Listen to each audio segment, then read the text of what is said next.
मलकापूर येथे वादळी वारे पावसामुळे हे झाड कोसळून विजेचे तार देखील तुटले आहे आणि तुटून हे तार खाली पडलेले आहेत।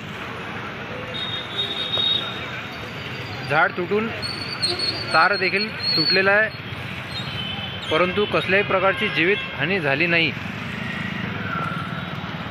मलकापूर दाताळा येथील टोलनाका सर्व टीन पत्रे कोलमडून अटकलो होतो टोलनाक्याची अशी दयनीय अवस्था झालेली आहे। बसलो होतो आम्ही आपल्या या पंचमुखी हनुमंताच्या मंदिराजवळ। मलकापूर येथे झालेल्या वारे उदळामुळे वारा वादळामुळे होतो आम्ही हे टोलनाक्याचं नुकसान झालेलं आहे।